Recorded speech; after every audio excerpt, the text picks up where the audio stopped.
जय हिंद दोस्तों, कैसे हैं आप सब। Welcome to the channel.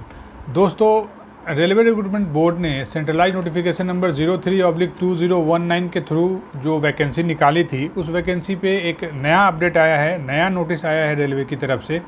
तो सेंट्रलाइज जो नोटिफिकेशन नंबर 03/2019 था, जिसके थ्रू बहुत सारे पोस्टें थीं, जिसपे जो मिनिस्ट्रियल एंड आइसोलेटेड कैटेगरी की पोस्टें थीं, जिसमें कि जूनियर ट्रांसलेटर हिंदी था, जूनियर स्टेनोग्राफ़र था, स्टेनोग्राफ़र इंग्लिश था, जिसमें चीफ लॉ असिस्टेंट था and welfare inspector, staff and welfare inspector था। और भी पोस्टें थीं, वो अलग अलग रेलवे रिक्रूटमेंट बोर्ड पे डिपेंड करता है और वैरी करता है। तो उनका जो फाइनल रिजल्ट था वो 28 अप्रैल 2022 को आया था, और अभी एक नया अपडेट आया है। इस अपडेट के हिसाब से कुछ पॉइंटें हैं जो रेलवे रिक्रूटमेंट बोर्ड ने बोला है। तो आपने जिस किसी भी रेलवे रिक्रूटमेंट बोर्ड के थ्रू एप्लीकेशन फिल किया था, आप अपने रेस्पेक्टिव बोर्ड के वेबसाइट पे जाएंगे और वहाँ पे आप देखेंगे, आपको ये लिंक मिल जाएगा। नहीं तो मैं अपने डिस्क्रिप्शन में इस नोटिस का जो PDF लिंक है वो दे दूँगा, आप वहाँ पे जाके इस नोटिस को देख सकते हैं। दोस्तों, सबसे पहले बताऊं कि रेलवे रिक्रूटमेंट बोर्ड ने ये बोला है कि डॉक्यूमेंट वेरिफिकेशन के लिए जो जिनका शॉर्टलिस्ट हुए थे, जिनका सिलेक्शन हुआ था 28 अप्रैल 2022 के नोटिस के थ्रू, जिनको ये बताया गया था कि आपका सिलेक्शन हो गया है, आपको अब डॉक्यूमेंट वेरिफिकेशन और मेडिकल के लिए बुलाया जाएगा।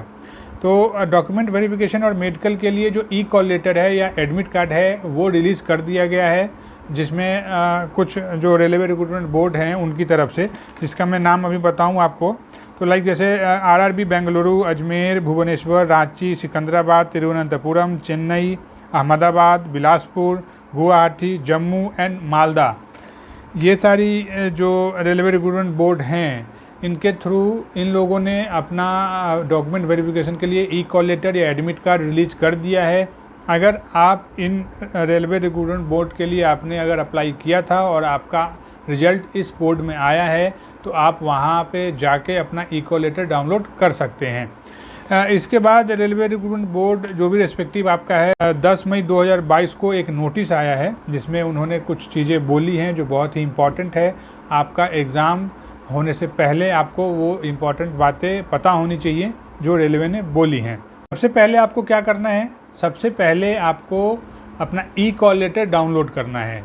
आपने जिस भी RRB से अप्लाई किया है, उस RRB के वेबसाइट पे जाइए, वहाँ पे कॉल लेटर डाउनलोड कीजिए। आपको बहुत सारी चीज़ें, बहुत सारे इंस्ट्रक्शंस आपके कॉल लेटर में ही लिखा हुआ है और उसी के अकॉर्डिंगली आपको चलना है। इसके अलावा जनरल नोटिस निकाला है, नोटिफिकेशन निकाला है, जिसमें कुछ जो इम्पोर्टेंट बातें हैं वो मैं आपको बताऊँ। उसमें RRB जो कह रहा है कि कैंडिडेट को मस्ट ये पता होना चाहिए डॉक्यूमेंट वेरिफिकेशन से पहले कि एक आपका जो कॉल लेटर डाउनलोड करना है, उसका जो नोटिस है या उसका जो इंटीमेशन है, RRB आपको SMS के थ्रू या रजिस्टर्ड आपका जो ईमेल ID है उसके थ्रू, या आपका रजिस्टर्ड जो फ़ोन नंबर है उसके थ्रू आपको इंटीमेट अभी तक RRB ने आपको कर दिया होगा, और कि आप अपना कॉल लेटर डाउनलोड कीजिए। इसके बाद जो RRB बोल रहा है वो कह रहा है कि आप अपना फॉर्म फिल करते टाइम इनिशियली, जब आपने जो भी डॉक्यूमेंट का आपने रेफरेंस दिया होगा उस फॉर्म में कि मेरे पास 10th का मार्कशीट का, 10th का वो सर्टिफिकेट का, वैसे ही 12 का या ग्रेजुएशन का, उसके अलावा जो भी सपोर्टिव डॉक्यूमेंट आपने उसका रेफरेंस दिया होगा, वो सारे डॉक्यूमेंट कलर स्कैन करके RRB का जो लिंक है RRB ने दिया है उस पर अपलोड करना है। तो ये जो कलर स्कैन करके आपका जो डॉक्यूमेंट अपलोड करना है, उसका लिंक भी मैं अपने डिस्क्रिप्शन में दे दूंगा, आप वहाँ पे जाइएगा। वहाँ पे जाके अपना जो भी आपका डॉक्यूमेंट है ओरिजिनल, सबका स्कैन करना है, सबको कलर करना है, ब्लैक एंड वाइट नहीं करना है, ये ध्यान रखिएगा।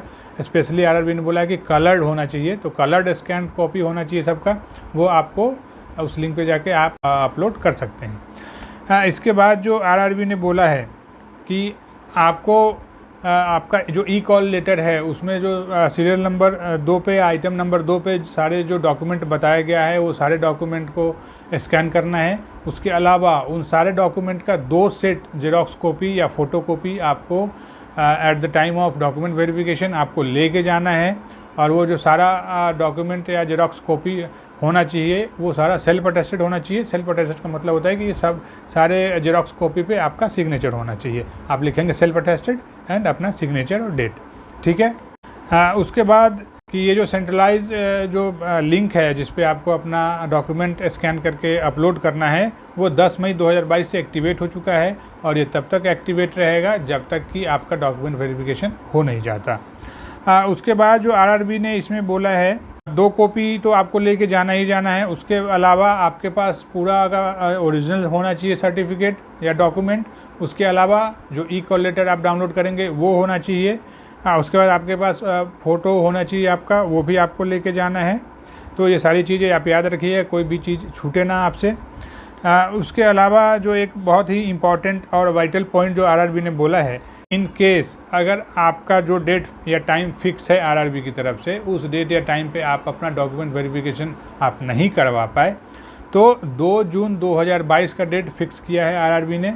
अगर आप इन बीच में जो कि आपका जो डॉक्यूमेंट वेरिफिकेशन का जो डेट है वो 20 मई 2022 से स्टार्ट हो चुका है, तो 20 मई से 25 मई या 30 मई तक अगर डॉक्यूमेंट वेरिफिकेशन का डेट है, अगर आप इस बीच में अपना अगर नहीं करवा पाते हैं, आपका जो शेड्यूल है, तो आप 2 जून 2022 को आप जाके करवा सकते हैं।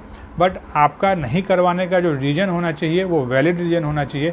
लाइक अगर आपका इसमें जैसे आरआरबी ने बोला है कि आपका अगर यूनिवर्सिटी का एग्ज़ाम हो या कोई गवर्नमेंट जॉब का एग्ज़ाम इस बीच में अगर आपको देना है, या अगर आप बीमार हैं, तो आपको वैलिड प्रूफ आपको डॉक्यूमेंट होना चाहिए। जैसे अगर आपका कोई एग्ज़ाम है यूनिवर्सिटी का, तो आपका कॉल लेटर होगा, वो लेके जाना है कि भाई मेरा इस डेट को एग्ज़ाम था इसलिए मैं नहीं आ पाया। या फिर अगर आपका कोई गवर्नमेंट जो वैकेंसी है उसके अगेंस्ट कोई अगर एग्ज़ाम दे रहे हैं आप, तो उसका भी ई कॉल लेटर लेके जाना है कि भाई मेरा एग्ज़ाम था इस दिन इसलिए मैं नहीं आ पाया। या अगर आपकी तबीयत बहुत ख़राब है, तो जो MBBS डॉक्टर होते हैं उनका प्रिस्क्रिप्शन होना चाहिए कि भाई इनकी तबीयत ख़राब थी इसलिए ये नहीं जा पाए। तो ये 3 ही रीज़न है। इस 3 रीज़न के अलावा और दूसरा कोई भी रीज़न वहाँ पे काम नहीं करेगा। अगर आपका डॉक्यूमेंट वेरिफिकेशन नहीं हुआ इस बीच में, तो आप 2 जून को करवा सकते हैं। तो ये कुछ जो इम्पोर्टेंट बातें थी आरआरबी की तरफ से, वो मैंने आपके साथ शेयर किया। मुझे लगा कि आपके साथ ये बातें शेयर करनी चाहिए डॉक्यूमेंट वेरिफिकेशन से पहले, क्योंकि ये जो सारी चीज़ें हैं, ये सारी बातें हैं, बहुत ही वाइटल है, बहुत ही इंपॉर्टेंट है। इसमें से कोई भी चीज़ अगर आपसे छूटता है तो ये अब बहुत बड़ा मौका आप मिस कर देंगे, फिर आप सारी उम्र इसके लिए आपको गिल्ट फील होगा। इसीलिए डॉक्यूमेंट वेरिफिकेशन से पहले आप सारा चीज़ इकट्ठा कर लीजिए। जो भी आरआरबी बोल रही है वो देखते रहिए आरआरबी के साइट को।